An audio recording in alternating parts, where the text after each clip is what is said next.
pure experiences.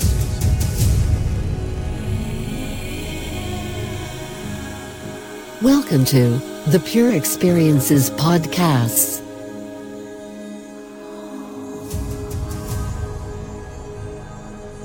Is enlightenment instantaneous, or is it gradual?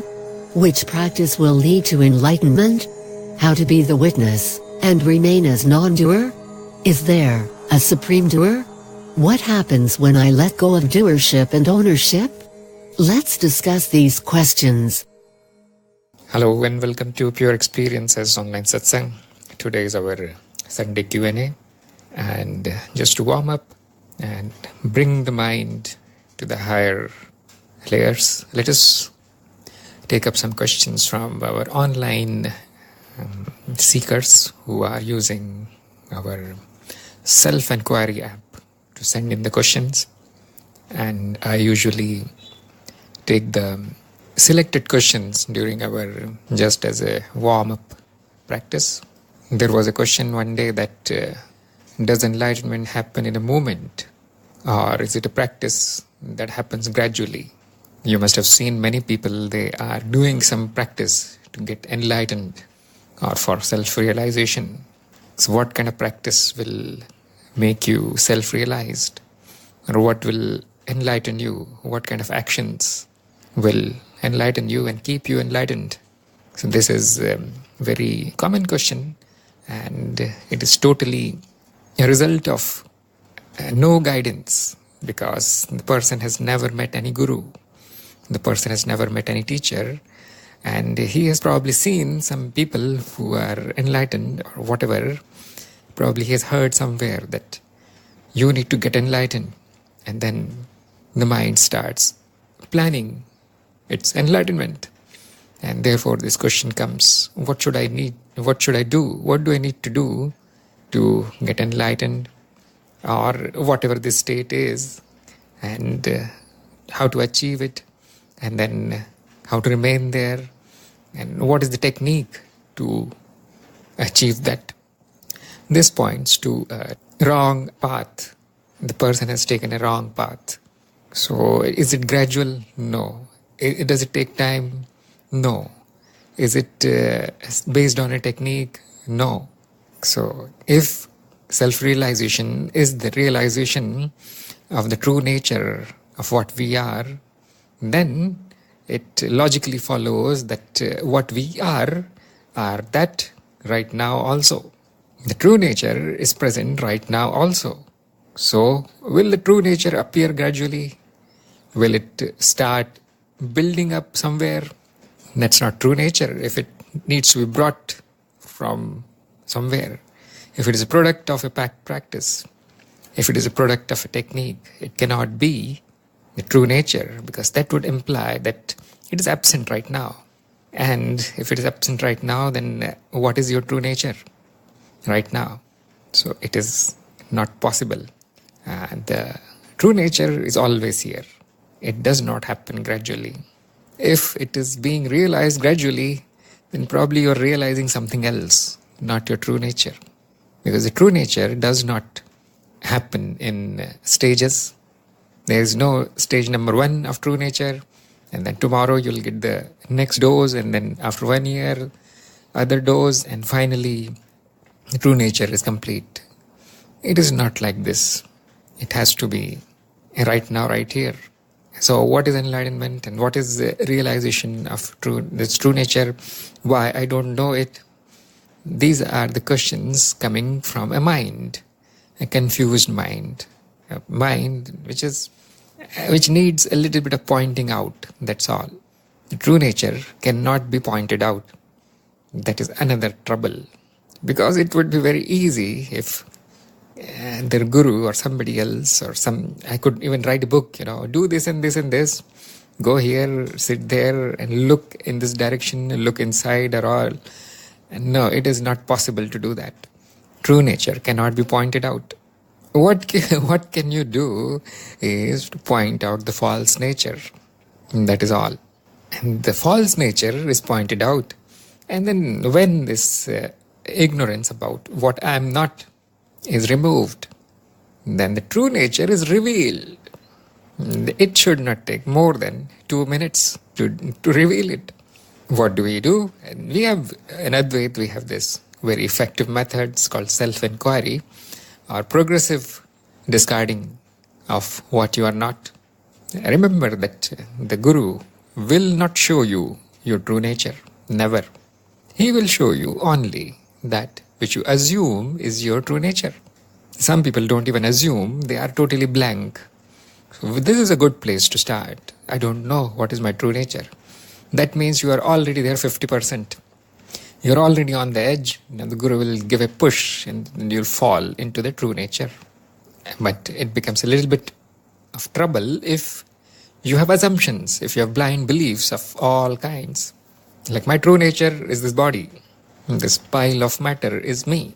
This is the only truth about me. And this means a lot of work will be needed to destroy the superstition that I am the body. And this is actually possible. It is very brutal. It can be done in few seconds. But the real problem is when people assume something which is non-physical as their true nature. Now good luck removing that belief, because you can very clearly see about the truth of the body. But if something is in the mind, then it becomes a psychological procedure to remove it. It is kind of difficult because of the assumptions. Then it is totally depends on the skill of the Guru. The Guru needs to be very skillful here. The Guru needs to see into the mind and then find out what are the real assumptions and why the assumptions are there. And then on the spot, the teacher will fabricate a method, a made-up method, some solution, upai, to cut that ignorance down. It is complicated. That's why you need a Guru. If you had no assumptions at all, you would see it in 1 second, which happens to many people actually. I remember my case. It did not even need a pointing out. It was like I assumed something very strange, that this witness is present in everybody, and I never had this kind of assumptions that people are born with. I don't know whether they are born with those assumptions or whether they are brainwashed into them. But I could sense the presence of the ego and all. It is there, and for sometimes I would lose it, and then when alone, this witness would shine, assert itself. And I thought it the same for everyone. But slowly, when I started studying a little bit about spiritual matters, it was kind of shocking to find out that people don't have any clue about this witness. They don't have any clue about it. They have assumptions, like the body is seeing, and the mind is thinking, and so on. These are assumptions. These are experiences that we are having. And the experience is that which is experiencing. I had a little bit of intuition about this. Of course, I did not have the vocabulary. So when there is no vocabulary, when there is no word, there are no words, there is no language, then you will find that those concepts, they are destroyed, they are not expressed, and they disappear from the mind. They do not remain as knowledge. You can say it's intuitive knowledge without language, but you cannot speak about it. I think the condition of many people is like this, because the mind is very active, highly intellectual mind, humans, and therefore it is engaged in only that which can be put into language, symbols of some kind. So I was recently listening to some music, and I saw something strange, which everybody must have seen when they are engrossed in music. What happens when there is melodious music? Something which raises the hair on your body, hair raising experience, blissful experience. the flute and violins and all, you must have seen. So what happens there? Where is the mind when a very sweet melody is playing? What happens to the mind? You cannot say that there is no experience because you are listening to the music. You are listening to the beautiful voice. So the mind is gone when you are in the music. You see, when you are engrossed in the music, the mind is absent. The symbols, the language, gone. So it is another matter if there is lyrics in the what you call song, then maybe you may start thinking about that. But let us say instrumental music. Instrumental music is the purest kind of music. So let us take that. And there is nothing for the mind to hold there. Nothing there to hold. And there is this pure experience of sound. Is there any difference between the experience and the experiencer? This is what I witnessed just yesterday. When there is music, well, the ego is gone. The body is gone. Thoughts are gone. There is just the music, which is also the witness of the music. It is very beautiful. Very, very beautiful. So the Indian classical music is actually designed to bring you to this state. The rhythm and the melody is such that it is designed to kill the mind. The mind that is not permanently damaged, don't worry about it. It is only forgetting of the mind. What remains is a union of the experience of the music and the experiencing of the music. So you will find this in the faces of the people who are listening to the melodious music. They forget everything. Even the eyes are closed. And just like a statue of Buddha, their face can be seen. In bliss, people say, I'm not happy. See, it is because there is a constant pressure. There is a constant, like hunter, like whiplash of desires. Constantly there in the waking state. And this ignorance, people are engrossed, this ignorance, they are in the clutches of this mental activity. Now, there is no problem in mental activity. It's the most natural thing. What happened is this is a negative kind of activity. It produces uneasiness, anxiety, stress, suffering, pain. And that is the problem, isn't it? Otherwise, the mind is a machine. It is doing whatever it does. So, and the mind is the cause of the ignorance. Otherwise, our true nature is present here and now.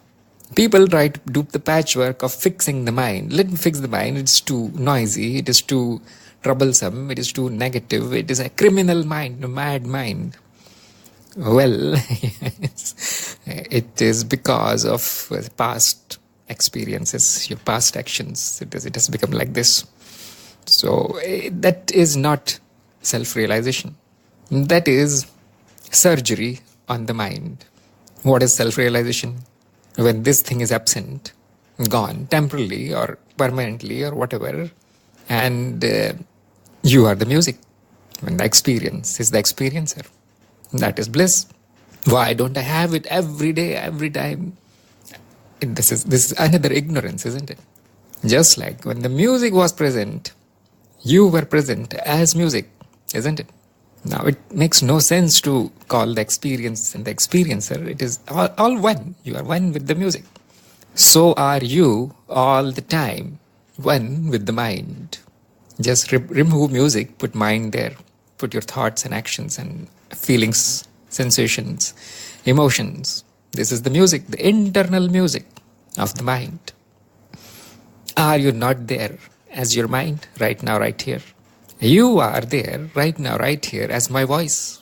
This voice is not my voice. It's not coming separately from somewhere. It's the experiencer itself. It is speaking to itself. Did it take time for you to do this realization? Was it gradual? Was it sudden? No. The realization is always that I am always there. My true nature, my essence is always there. This is the realization. It is right now, right here also. Don't think that, my mind is like this, I forget this and I forget that. All is happening as experiencer. All is happening as your true nature. It is tricky, isn't it? No amount of practice will give you this view. No amount of practice. Don't do pranayam, don't do breathing, don't do this or that, asana and whatever bullshit they teach you in yoga. That is for fixing various things which you can do if you want. It is not for self-realization. Self cannot be realized, you see. You can only realize the stuff that you assumed is true. You can only realize your ignorance. I am ignorant. I did not know that these thoughts are running me. So on. It is simpler than that actually. Just realize that all these experiences are happening are just music in which the experiencer is completely involved because it is that experience. There is nothing more to realize than this. Nothing more to do. No practice will achieve this.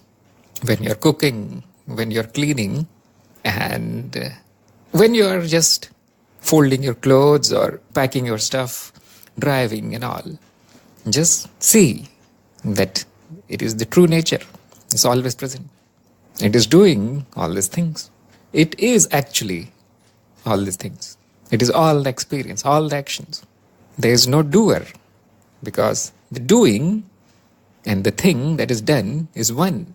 Why is there no doer? Because it implies duality. It's doer separate from the doing. Have you seen this? No. What is our direct experience? The doing and the done is one. Just like when we are listening to the music, the listener and that to which we are listening is one. Now, momentary, if I draw your attention to this thing, when you're engrossed in the music, sometimes you will find that this division happens. Let's say you are engrossed in the music and I say, do you know who composed this song? Do you know who composed the music? And suddenly your mind will wake up from the trance and your mind will say, it will go search the memory, say yes, this and this, and then the listener is separated from the music. So this is the activity of the mind. It divides for a while. This goes in memory. Now this is amazing, isn't it? Now let me take you down the memory.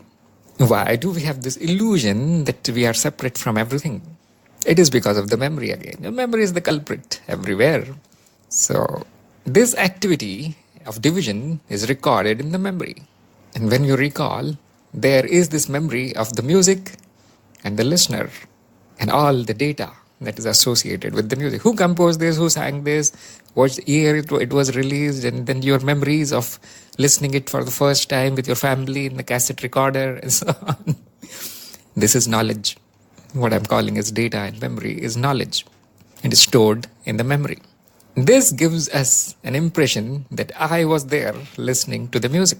And notice your direct experience when you're listening to the music, especially the instrumental music or melodious music, which does not evoke your, lower instincts. Not very angry music, not very exciting music, but I find that also sometimes pleasing. You see, Bhangra is very pleasing, disco is very pleasing when you are in that mood, and you can be engrossed in that music also, the rhythm also.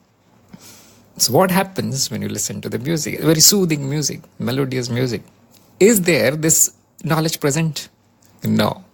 So much so that the body will start moving by itself. You will start tapping. You will start swinging with the music. Why? Because the thought process is absent. Because the symbols language is absent. Can you enjoy the music while giving running commentary on the music, like cricket commentary? That is impossible, isn't it? It's not possible to enjoy that kind of music. And the mind needs to go, and then the art takes over. Same thing will happen whenever you look at anything beautiful, the mind stops. Whether it's a beautiful painting, whether it is a beautiful person or any animal, or you are standing in front of a very beautiful big mountain covered with snow, same thing will happen. Sometimes it is very profound. People start crying when they see something beautiful. It is an experience. It is not painful. Obviously, they are not crying because something bad has happened. And the tears are tears of joy. Why is there joy there? Because for a split second, the mind left them. The experience became the experiencer for a second. So our true nature is here, right now, right here. It is there when the mind is not present, which produces very blissful experience. And it is same experience. The experience of the yogi in meditation is same as experience of a music lover when listening to music. Same as experience of a traveler when the traveler is watching the natural beauty, big cliffs and rivers and oceans. Same experience as the lover watching the beautiful face of his beloved, or a child watching his mother. Same experience. The yogi is not doing anything special, you see. You cannot become a yogi. You can only realize that the yoga is present right now, right here. This mind is the yogi's mind. This mind right now that we have is already one. This realization will not happen by practice. How much practice it takes to appreciate something beautiful. We are all born with this appreciation.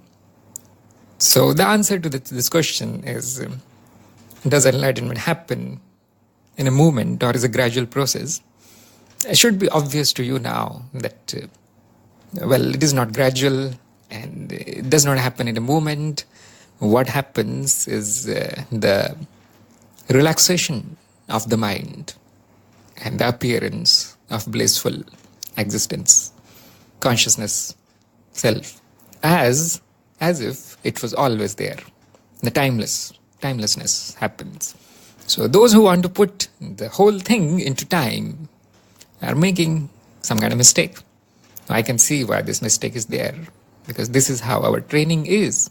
To do something, you need to put some effort, and it's going to take time.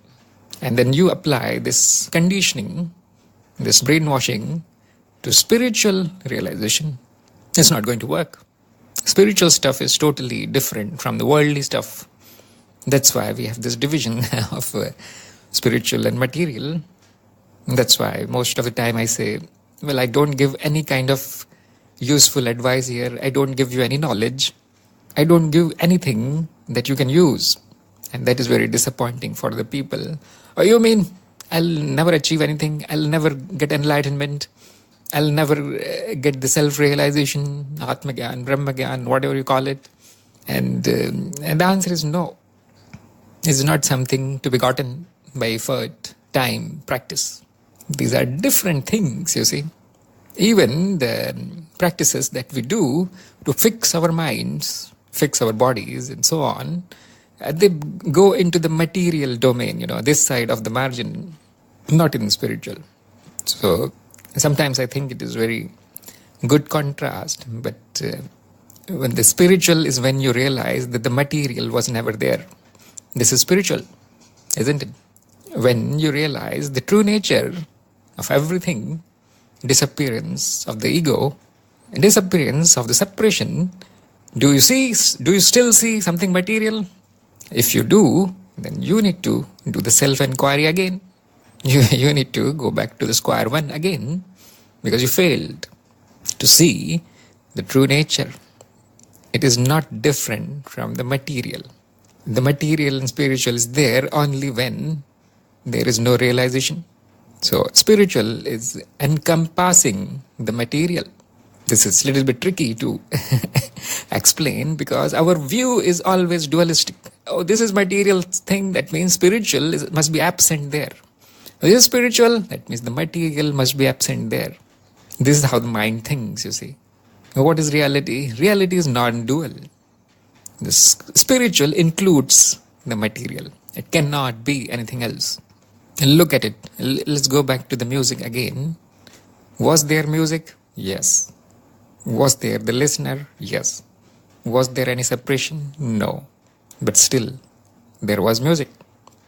And still, The listening was there.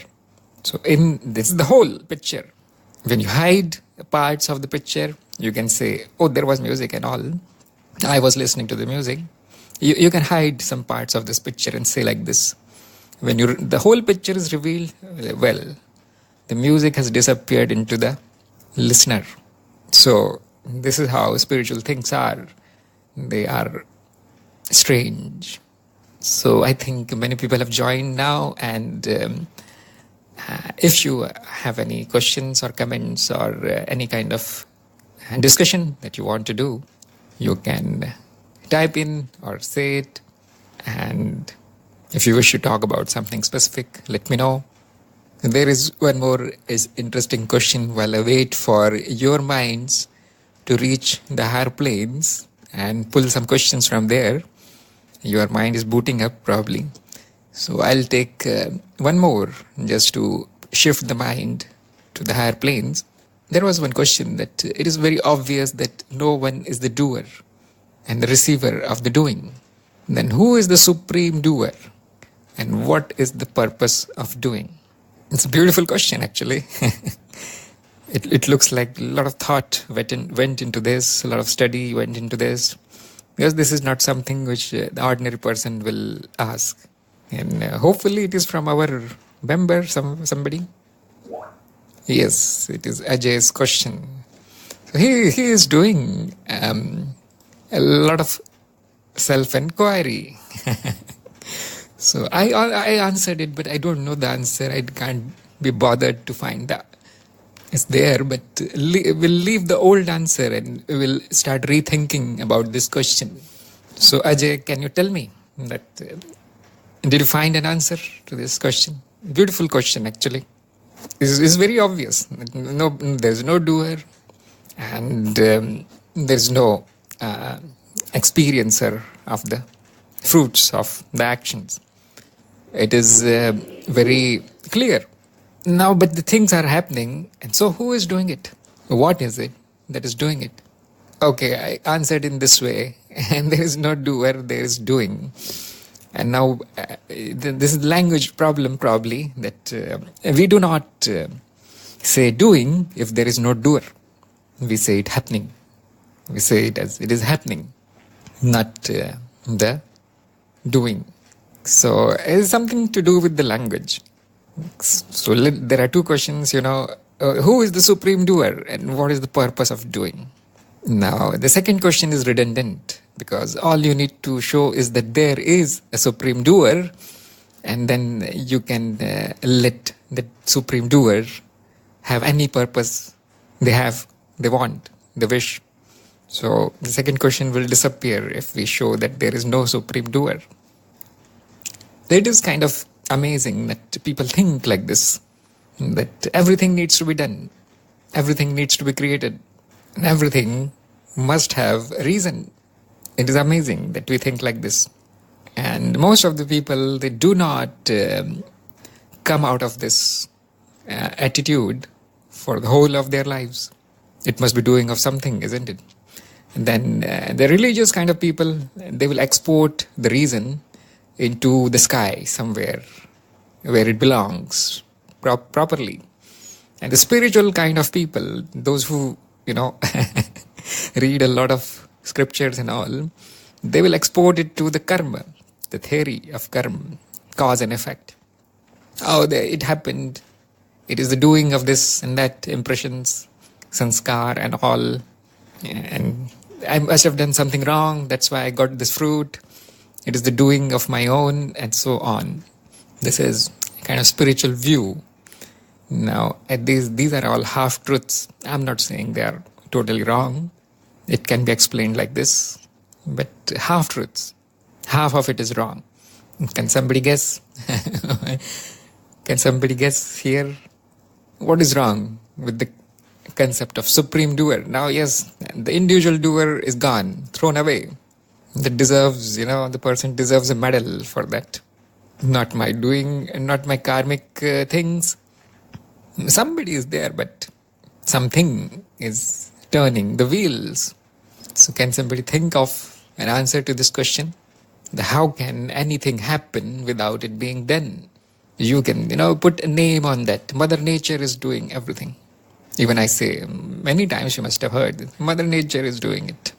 There is something very interesting that happens. And the body is doing its thing. And people think that I am doing it. And then they say, oh, this is being done by Mother Nature. Because they cannot let go of this concept of doing and doer. They need to export it somewhere. And that's why I also say it is happening. When a child is born, the parents take the responsibility. Oh, it is my doing. We are responsible for the birth of the child. And therefore, the child is my property now. I own it just like I own other objects. Now, it is good from the social point of view because our society is based on such concepts of doer, doing, responsibility, and position. Otherwise, this society will fall away. Can you imagine? I was shocked. I'll tell you a little bit of story because this is our satsang. That I heard Osho one day.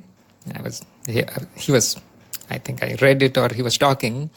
He said children are the property of the society. In his typical voice, you can imagine, very slow voice. So I was shocked. Actually, I came to know that this is always the case. This is the truth. Children, he has pasted the answer. Thank you very much. Those who can read that fine print may read it. And Osho said this, and something clicked in my mind. I said, yes, there's so much truth in that. You see, when you hear some of the things like this for the first time, what do you hear? Well, it looks like it was always true, isn't it? I always knew these things, and thanks for reminding me. Something like that happened, and that is because the ownership of the child is taken up by the ego of the parents. It is not a doing of the parents; it is a happening. I'm straying away from the proper answer because you already know the answer, isn't it? We have repeated this thing so many times now. You know these answers. So I'm taking you in a different direction, just something new. So I realized, oh yes, it's so right, so true. Parents don't own the child. The child belongs to Mother Nature. And no, nobody's going to donate their child to Mother Nature because what is the view of Mother Nature for an ordinary person? The jungle. The hills, the rivers, the birds and insects. Well, it's so sad. It is very sad. We have cut down the Mother Nature into a tiny thing, which we capture in photographs and post it on Twitter. So it is very sad. Everything is Mother Nature. So the children, they belong to everything actually. Now you cannot tell this to the parents, isn't it? They will be furious. How can you take my property away? So no, we should not do this. Don't go to an ordinary person and tell them, oh, your 3 sons, they don't belong to you. You don't have any control over them, okay? Let them go. And now that father is going to kill you. So Osho did not go all the way. Probably he did. Who knows? He's Osho. But he stayed in the middle. He said that the children are a property of the society. It's not parents' job to raise them or to claim them as their own. Society should raise the children. Society should claim them. And what is society then? It's an organization of people only. So not one person will be made as owner of the child. His view is like this. And I immediately agreed somehow because probably tired of my parents. So any teenager will do that, you see. I don't want these parents. They don't have any right to tell me what to do, how to behave, how to talk, how to dress. So till you become a parent, you will have this kind of attitude, you see. As soon as you become a parent, you will start doing exactly the same thing that your parents do. So it is very interesting that this is a common ignorance among people, that they own things that are happening naturally, even that. So no, we don't own anything. Though we don't create anything, we don't do anything, nothing at all. Why? Because there is no owner. It is egoic thought, a thought in the ego. The ownership, the claim, is a tendency of the mind. This is what we call ego. That is what generates the identity and the I includes all these things. So it's very hard to come out of this attitude. I think Gaurav has a comment. Khalil Gibran also said the same thing. Children come through you, but they don't belong to you. Exactly. Now I took this example of a child because it's very shocking, isn't it? Parents don't have any claim on the child. It's very shocking to hear these things. When I heard this, I was relieved actually. I was not shocked because you see, the parenthood is like walking on a sword's edge. Yes, I know it is not mine. Still, I need to treat it as if it is mine. Can you see? Now here is spirituality in daily life for you. Those who think their life as a parent or child is a mess, is not spiritual, they should listen to the following. Your body is not you. Now every seeker, even a newbie seeker knows this. Your body belongs to you. Not true, isn't it? Belongs to Mother Nature again. We still take care of the body as if it is mine, as if it is me, as if it is my part. Who is this we? Who is this I who is taking care of this body, which is not I? Look at it. It is also happening. Only that it is twisted in the mind somehow. There needs to be a doer to take care of the body. Otherwise, it will die.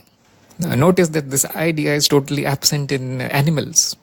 That which is taking care of their body, the body and the Mother Nature, all three are one there in an animal. You can check, you can look at a bird. It is the Mother Nature acting as a bird. The bird is not thinking, I need to eat balanced diet in order to be healthy. I need to live long. No. This madness appears only in humans because of our inflated ego. We own the body. We think it is me. That is height of stupidity. And we say, I am responsible for the body. Now this is one extreme. And the other extreme is, I am not the body. It will be taken care of. Somebody will do it. I'll just go and sit in the cave and, whatever. And this is another extreme. So the middle path is that you disown the body. Give up the ownership and you still act as if you are the body and you are responsible for the maintenance of the body. This is spiritual attitude. This is how a sane person lives. Both the extremes are insanity. So this came from Buddha actually when he gave up eating and almost died. And then he realized, no. This is madness. And then he started eating. So that was a big learning experience, isn't it? So it is happening. The body is happening. And it is not very shocking because almost everybody knows this. But very few people think about their relations, especially the close relatives. There is all kind of ownerships there, all kinds of stamped, like, in the government office, the files are stamped. This is urgent, this is top secret, this is mine, and this is useless, throw it away. And so on, we do this with the relations. Children, they're mine. I need to take care of a child. And none of these people, they're not mine. They will do their own thing. So this is simply ego. And the spiritual life is realizing nothing is mine. Still doing that which needs to be done. Still acting as if it was mine. This is how we play. So what will happen if you do something like this? I don't guarantee it, don't take my word for it, but all the problems of your relations will disappear. This is my experience. The relation of a parent and child will become a relation of a friend. Not somebody who owns somebody and slaves somebody, but a friend. And the child will not see you as a commander, as somebody under whom they must live, and they will not fear you. The respect should come out of love, not out of fear. You must have seen this complaint is there. Many parents will say, my children, they don't respect me, don't obey me. So the problem is you have never done anything to earn the respect.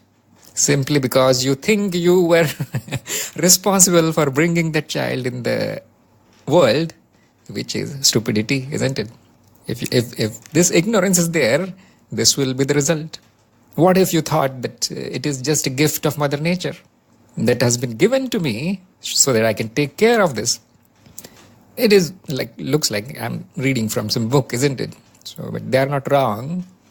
If you experiment like this, treat the child as a friend, especially when the child starts understanding a little bit, and you will see that in the face of the child. Nobody likes slavery.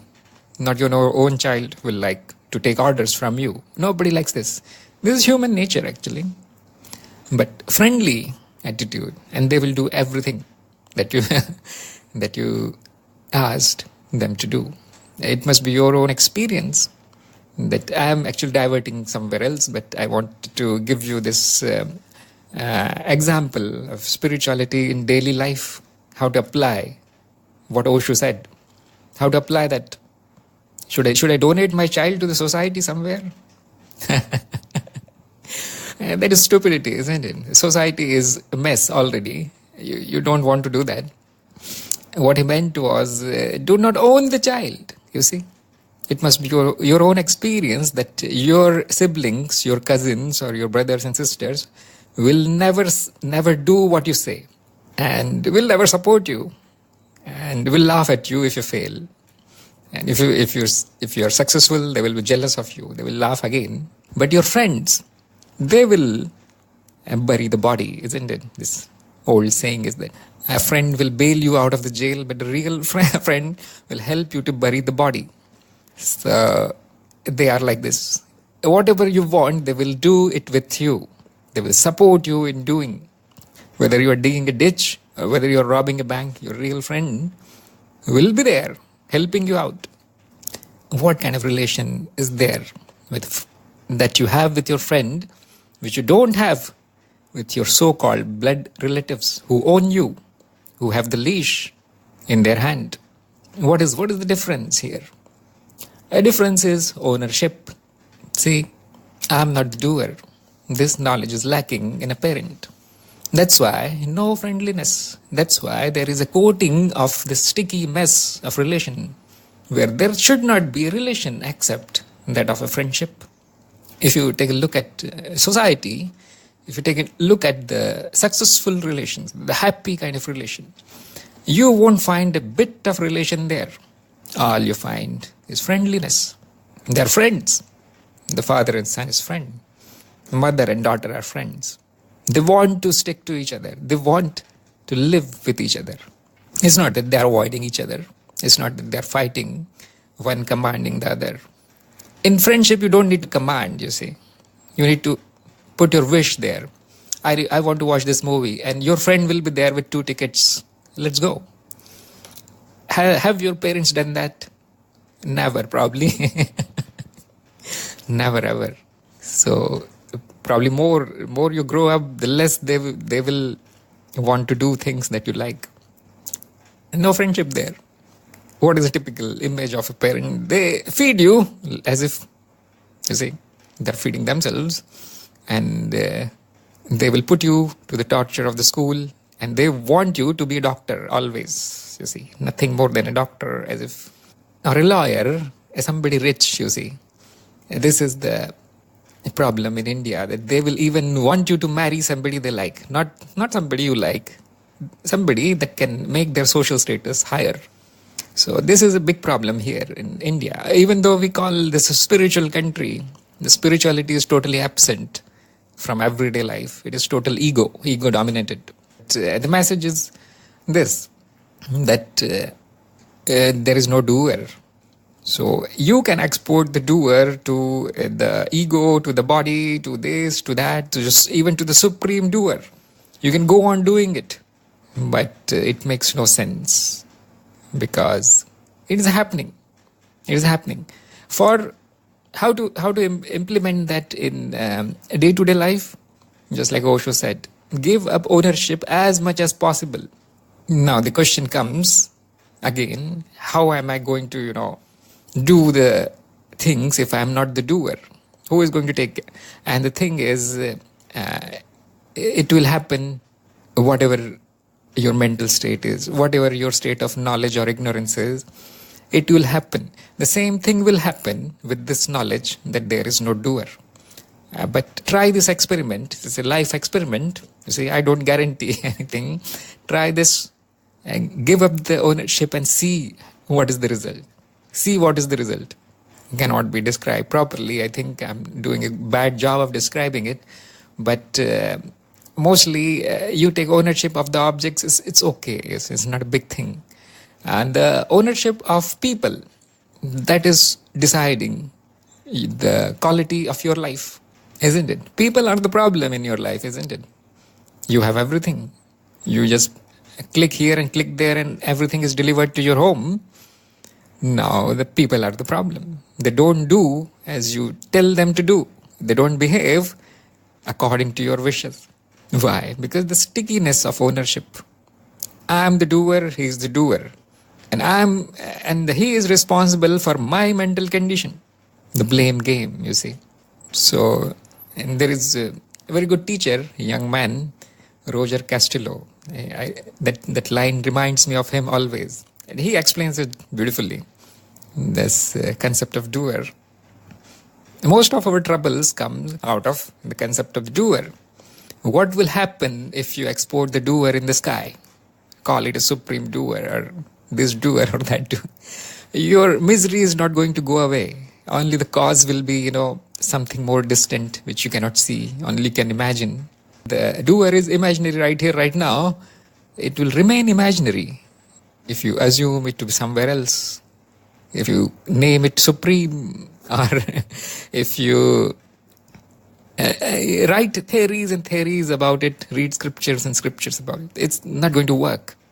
Giving up the doer will bring a little bit of peace in your mind, just like I described when I heard Osho. These things, they don't belong to you.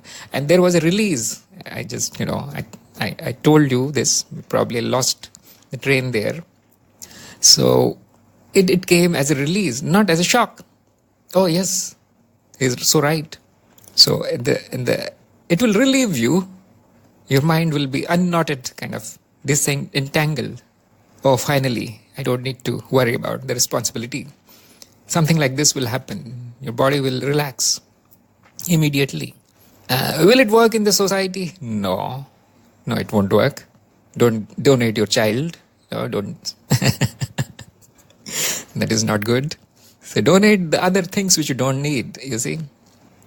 You don't need the child probably, and child needs you. This is a question of survival now. So you need to take care of the child as if it is your child, as if it is, you possess these things. So on. A guru will possess student. Employer will possess employee. And your prime minister possesses everybody. This is how society works. He owns the country, isn't it? This is how the society works. The thing is, it will happen in a friendly way. A background of friendship, not of the ownership. Just like you take care of your friend, all the good and bad desires of the friend are your desires, isn't it? Let's do this thing. And you are always ready. You bunk the school, you bunk the college, and you are always ready. Now I don't think those who are in job and families now the friendship has become something else. Those who have more money and social status are your friend now. Anyway, so this is how friendship is. It is selfless, no ownership. That's why friendship is the, a purest of the relation, selfless. So I gave a non-traditional answer to who is the doer. I hope it was more entertaining than the old boring answer. There is no doer. Check it with your own experience. What happens when you slowly give up the doership? Stop exporting it first of all. You see. Stop sending it in the sky somewhere. There's no such thing. And you want to know the truth? No, it cannot be told in words. See what happens when you give up. That is the answer. So anybody wants to add to this, or anybody has another interesting topic to talk about? So I think Manjunath has a question here. No doer means just observe or witness. See, doer or no doer, the observing and witnessing is always happening. You cannot say, no, I won't observe now. I won't witness now. It is not possible to say that. So the concept of no doer is simply not entertaining the concept of doership. No doership does not mean doing something. So I hope you got the answer. Just do not entertain the idea of doership. Then the witnessing is happening anyway, you see. If you say, no, I don't want to be a doer, I want to be a witness, well, that is pushing too much. It's unnatural. Because the observing and witnessing is happening anyway. Don't try to do non-doing. It does not work like this. Now you can see a little bit of funny thing here, that the concept of doership is so deep in the mind that people want to do the non-doer thing. Is it possible? No. And there is an interesting story again, a very small story. I heard somewhere from some foreigner who visited South India. Not South India, he visited Sri Lanka. He was very interested in Buddhism there. And he was very excited. Oh, I'm doing the greatest thing in the world now, and I'll become a monk. So he went to the whatever place there is, and met the Lama, or whatever they are called, the head. He expressed his wish, I want to become monk, and I want to learn meditation and all. So he told the procedures and all these things that you will, and he agreed, without asking, without even listening to the full thing, and told them, just teach me the meditation. The fellow there and told him, sit down, okay, now breathe. And he said, yes, okay, now what? Now nothing. And that person, he was a Western person, and the idea of non-doing is totally alien to them. So meditation is something which you do in the West, isn't it? I get this question, how to do the meditation? And then I don't know where to start. So he is doing, I'm breathing, yes, now what? So he said, no, nothing, just do this. And the newcomer was totally confused. I came from thousands of miles to do nothing. And the Lama said, yes, exactly. So this is the story. You know what it means. You cannot do nothing. Don't try to do nothing. It's not possible. Okay, Ajay is saying, I wasted a lot of time acting as a witness to my thoughts, but then I questioned it. If I am the witness, how can I become that? It is the mind playing itself. It's very good realization there. And this is what I call usually the resistance of the mind. It resists. It does not want to go away so quickly. It wants to do this and that. So for such people, there are tricks actually, which on the path of knowledge we do not employ. We take a hammer and break the mind. we do not try to do anything. So all the answers that I give, actually, they are like hammer and glass kind of answers. So people think it is rude, but this is how we deal with the mind on the path of knowledge.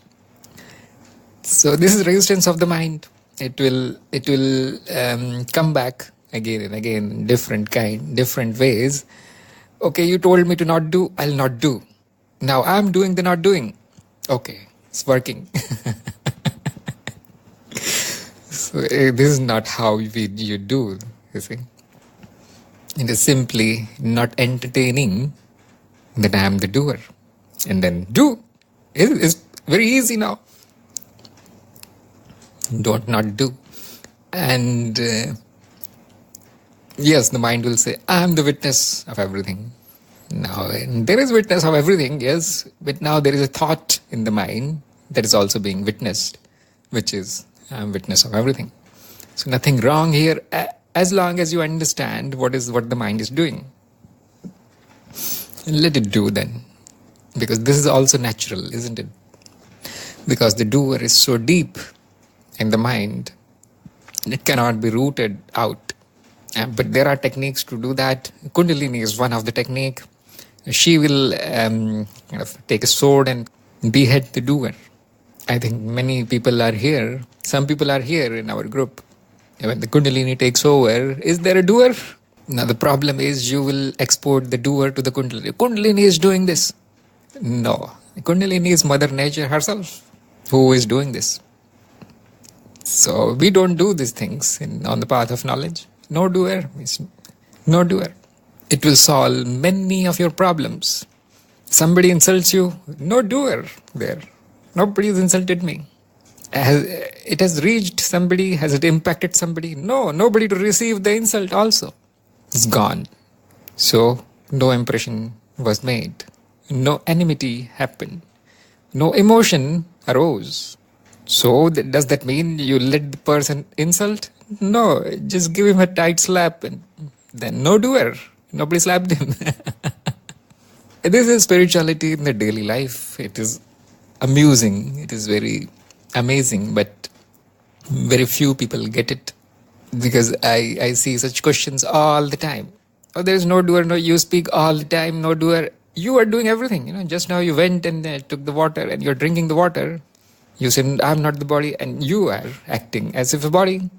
And then you can see why these questions are there now. Because the concept has escaped these people. They failed to grasp it.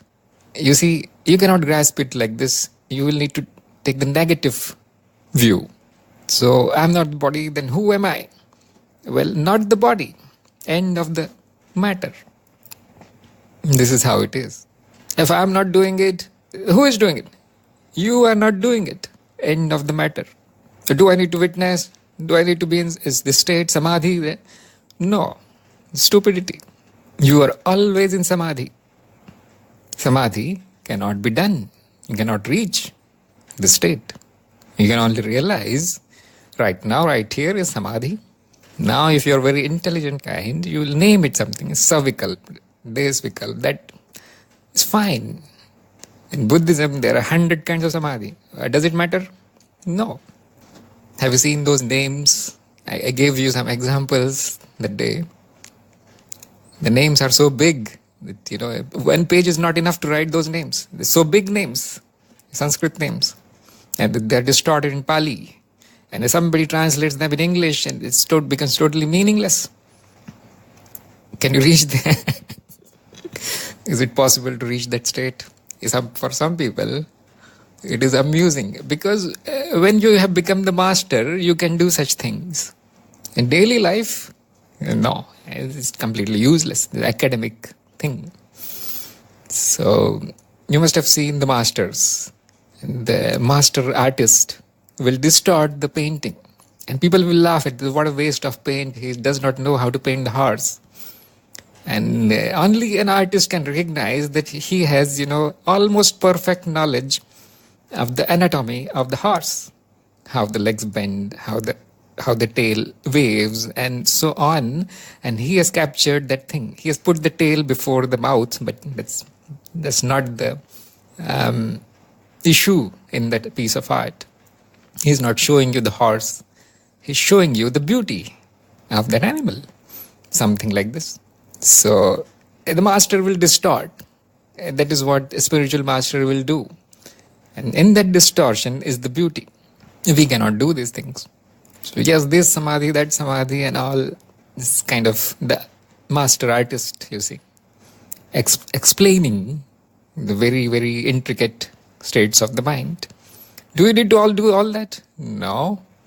You will become the master, and then you can find out the finer points. Most of the spirituality is negative, subtractive, destructive, what are bad words you can think of, it is that. Because most of the ignorance is addition, accumulation, piling up, acquired from somewhere. This is the characteristic of the ignorance. And the reality is very pure. It has no ignorance, no knowledge. So when the ignorance piles up, you need knowledge. And it is always cleaning up of the ignorance. There is no extra knowledge. If your ignorance is exactly the same, which it was before, and now you have piled up knowledge on top of it, this is worse than being ignorant. And this is what happens when you must have seen those people who study too much of the scriptures, and now they know too much. The cup is so full that nothing goes in. So it is always emptying of the cup, not filling of the cup. So you should, those who understand this will put a full stop after non-doing. Non-doing, full stop. So resistance of the mind is like this. It is trying to keep what it has. It does not want to give up. And so sometimes it will distort that thing. So yes. Somebody told me to become witness to. Now there is a witness. Now do not add it. Add the struggle on top of it. It's nothing bad, you see, just waste of time. Because then, and there is another story I want to tell you. Sri Ramakrishna. And somebody asked him about this, and you do the same thing every day. I don't see you doing anything more. People call you Bhagwan and so on. And you milk the cows, you clean up the cow dung, and you do the, wash your clothes and all. Have you seen Ramakrishna? It looks very ordinary. So he said, I don't remember the story correctly, but somebody asked, you should act like a self-realized person. And Sri Ramakrishna was very silent, and he said, I realized I am the self. Now I don't need to do it every day. That was his answer. So see, this is the master talking. You don't need to do the witnessing. It is once realized, it is done. I think there is a comment. One yogi said there are two animals in one tree. One is monkey, always doing good and bad thing. Another is parrot, and just observing monkey. Be a parrot. Please explain.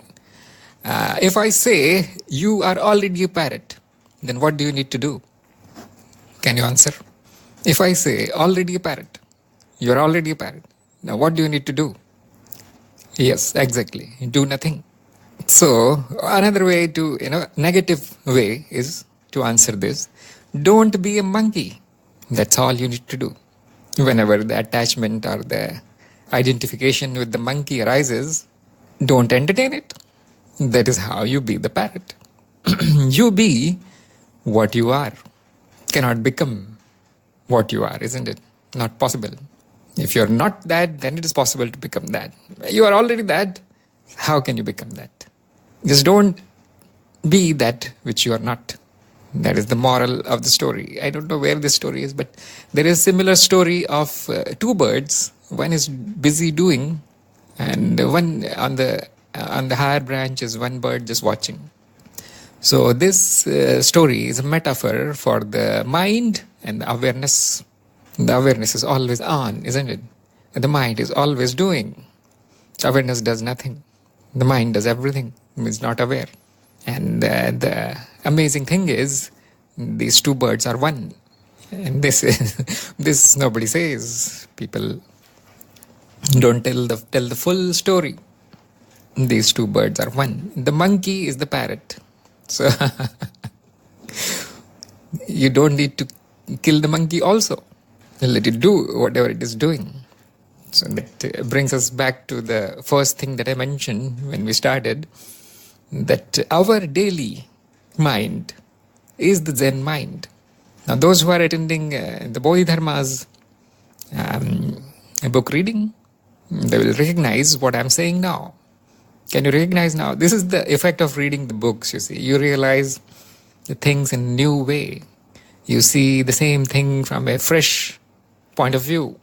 So that's why I highly recommend and do the diverse reading from different authors. So the everyday mind is the Zen mind. This mind is the Buddha mind. Don't try to find it somewhere else because you will fail. The parrot is the monkey. So what happens for an ordinary person? They are unaware of the parrot. And that's why they see only the monkey. So just uncover the picture. That will be the Zen way. The Advait way is to realize both separately and then unite them, which most of you must have done. So the Guru will tell you one day that, well, you are not this person, this is not your name, you are not the doer, you are observer, you are the witness. And it looks very nice, you feel very nice, isn't it?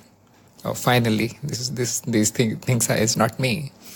And next day, well, you are the body, you are the mind, you are the monkey mind, you are the donkey mind, you are the world, you are other people, you are everything. This pile of rotting trash is also you.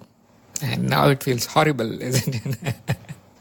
What? You took away everything and it was so peaceful. You are giving me back with a bonus. This is Advait. First you are shown the beautiful picture and then you are shown the reality. Zen will show you from the first day. Look, this is what there is actually. No self. No self. Don't worry about self. Even if you say the self is this and that, it is still no self. So as long as there are parrots and monkeys, well, it's going to be trouble for you. Be the parrot and then you will be troubled too much by the lower tendencies. Be the witness. And now you see all these tendencies, they will flare up like a bonfire, isn't it? It was like a candle. Somehow your life was going on peacefully. You liked this, you disliked this, you did this. It was very ordinary life, nice life. And suddenly the Guru has dropped this bomb on it. Now you will see all those tendencies in clear light. Just like you see, in the night time, your house looks very nice. It looks crystal clear and wow. And when the sun rises, now you can see all the dust floating around and hair and these dust bunnies running around. Now you suddenly find, oh my God, I need to clean today. And this is what happens when your attention is drawn to the witness and the mind also comes in picture. You cannot get rid of it. Suddenly the peace is gone. So when you're told, yes, then that is also you and just your lower nature, that's all. And then you don't know what to do now. There, next day, the Guru will put you to work, You're not the doer, but fix your mind now, do it. And this is how it is. It is inclusive. The spiritual thing is inclusive. We just don't discard these things and then sit at home. We don't do it like this. Once you have seen the difference, now you embrace the monkey. It's okay, it's fine. Acceptance. Yes, this human life is not your life. It is an illusion, so on, so forth. Once you have seen this, embrace the life because that's all there is. Is there anything else than this ordinary human life? Some people have notions. You cannot, don't underestimate the imagination of people. They imagine all kinds of things, they create these things. So they will say, no, this human life is not my life. I'll get a new life somewhere in the heaven, in the different lokas, higher dimensional body, blah, blah, blah. Very creative, fertile imagination, isn't it? When you visit the beach and you see a beautiful house besides the beach, and your house, you compare it with your house, my house in, almost 50-story building, a tiny kind of room there, and polluted atmosphere, noisy atmosphere, all kinds of people, hundreds of people, and you buy this processed food and you call it life. And this is a contrast to the heavenly beach house Now you want to live in that beach house, you see. That city life is not my life. And the truth is, you sell it off, you leave your job and shift to the beach house. After 1 week, it is a bigger problem than your ordinary house. You can try it. Now the beach is boring, the sea is the same sea, and the house is also the same thing. So this mind, the grass is always greener in the heavens, doesn't like the world. So you can try it, yes. All life becomes boring if you have an investment in it. And there is a very beautiful quote that I read on Twitter, which was from Thich Nhat Hanh. I don't know, I'm pronouncing it badly probably. But he said, since you know that all things are impermanent, now you can enjoy them completely. Now, why is this related to what we are talking about? Because the mind is fantasizing about a permanent bliss, a permanent pleasure here. No, this life is not good. And then it imagines something which is permanent. What this guru is saying is the real beauty, the real pleasure lies in impermanence. I'm not talking about, you see, anything that is so spiritual and out there. It is your daily experience. Now I gave you the example of the beach house. It is experience of everyone. Not only beach house, you can take, any kind of house. You can make a house on the moon, but you will face the same thing. If it is permanent, it cannot be enjoyed. Try it. Because it is fleeting, it is beautiful. You will see that the most beautiful things in Mother Nature are those that are most impermanent. Like a rainbow, you see. Very beautiful. Like a solar eclipse. Very beautiful. Very rare. Like a diamond or a flower. Why do we want to grab them? Why do we take pictures and pictures after? We want to make it permanent. Once you have taken 3 pictures, it is boring again. This is mind. So see the tendency of the mind. Because things are impermanent. They are perfect. If you try to make them according to your limited intelligence, it is always a disaster. You can try this as an experiment. I do that every day, I cook something new, I eat it, wow, it's a blessing, it's a blissful experience. I cook that again, I don't want to even look at it, even if it tastes better and looks better and so on. Why has this happened? This is impermanence. So that we need to accept all these things. The permanent is I, you can say. So is impermanent. Actually, there is nothing that exists which is permanent. So where will you go now? Now you surrender, isn't it? Now this is the right time to surrender. Realized. I cannot imagine, I cannot hope for anything better than this moment.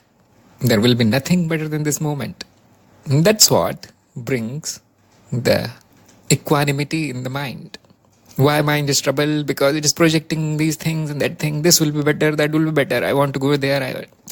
So this is the cause of suffering. Equanimity is absence of projections of the mind. So you must have seen this question, how to attain equanimity, how to pacify the mind and all. So the answer is again negative. Do not entertain these projections of the mind. When it says that will be better, this will be better, just come back to your direct experience. Look, there is no better and there is no worse. There is only this moment. Look at it right now. Is there anything better or worse? All you have is this moment. And it is fleeting. It is changing. And that is the most beautiful thing about it. Remember, the stagnant water becomes muddy and stings. Flowing water is beautiful. So there is another Zen saying or something like this, which I read somewhere. I don't know whether it fits in this context or not. But it says that for a master, the sound of the river flowing is the whole teaching of Zen. Something like this. Probably somebody can find out the exact words, because they are beautiful words. The river flows, and this noise is the whole of the Zen teaching. Now you can contemplate this. Somebody must have said this after a big realization of something like this. But I don't know. I'm trying to fit it in our discussion here. But this movement is all there is. It is fleeting. It is chaotic. It is going away. Cannot grasp it. And that is the only beauty that it has. Make it permanent, and, well, it becomes ugly. It becomes a burden. So on. And you can now apply this knowledge in everyday life and check what happens. See what happens when you stop trying to oppose the flow of the things. Oh, this broke down, that broke down, he said this and that. Well, these things are the most beautiful things that are happening. No, I don't want these to happen. I want others to happen. And immediately realize that this is the projection of the mind. When the other things happen, they will be beautiful. They will be as beautiful, as perfect as it is. Actually, I habitually use the word beautiful because Sundaram is a direct translation of Sundaram.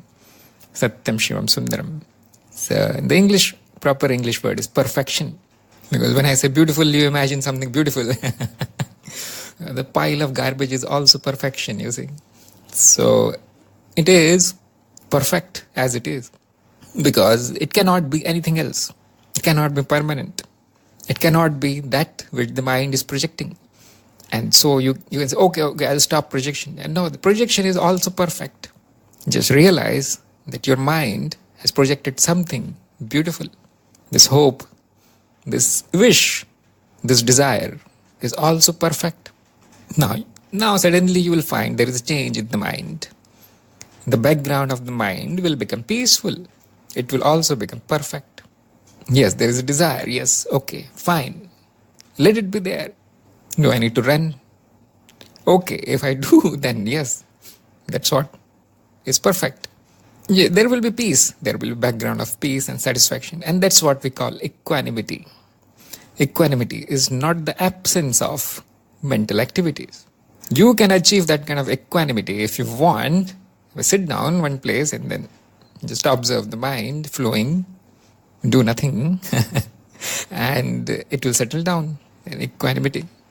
It will come out again. This is mind. So the mind is equanimous or not equanimous. The being is always both. So being is beyond these things. The true nature, you cannot apply these words to the true nature. It is infinitely peaceful and so infinitely troubled. It's both. So you can do that by sitting. But that's not the equanimity. That's kind of net practice. You're practicing. You're training the mind. And the real one is when everything is going on. This fish market of the mind is on. And that is equanimity. And that happens when you realize that everything is fleeting.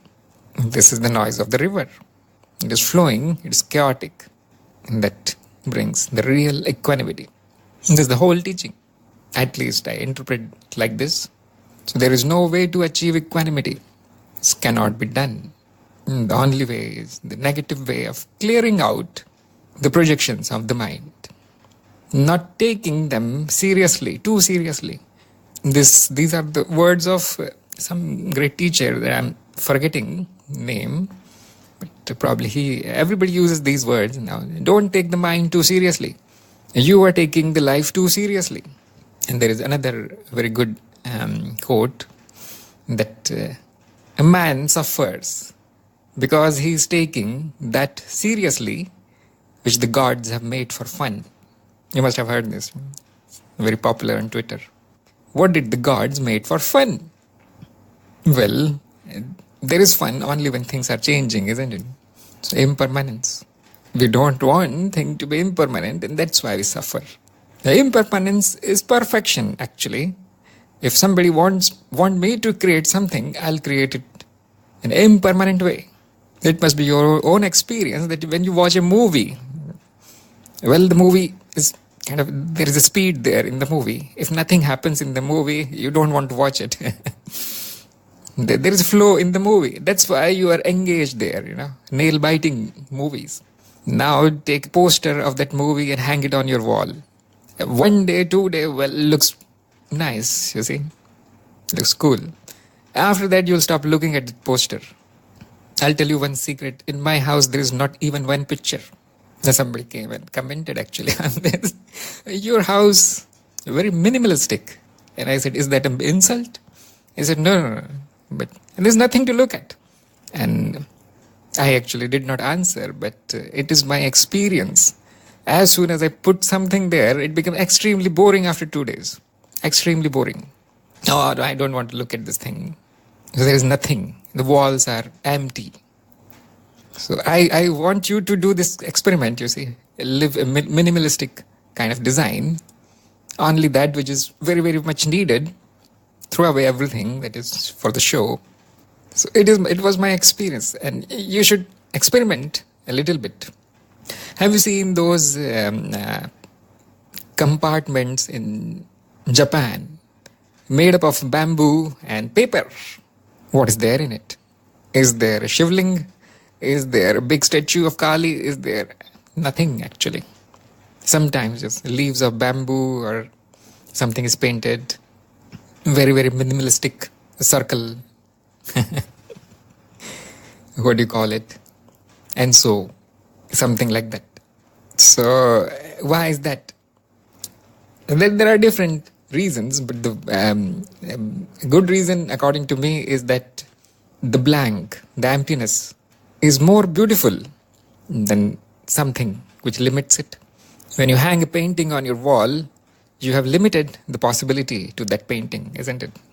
You have made it permanent. So the real reason is I don't hang anything on the walls because the next day it gets covered with spider webs and all kinds of lizards. They make a home behind that painting. So it is not that I am a big Zen master. It is only practical issues here. So that way I don't need to clean the house every day. So that is the reason, but it has a good effect because you don't see the clutter around you, so the mind is peaceful. There is no need to maintain clean and this and that. So you're free to do other important things. So we are reaching the 2 o'clock now. So probably it's a good place to end.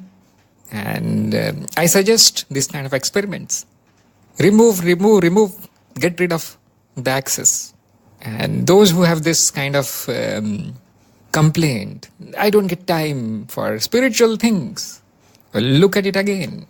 It's all spiritual already. And if you want to have some kind of time left over to do your spiritual thing, which you think is spiritual, then see that your time is wasted in unnecessary rituals.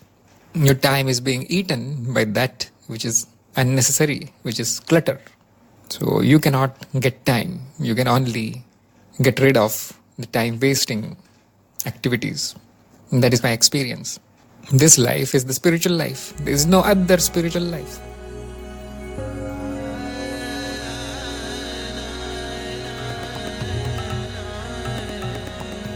Pure experiences.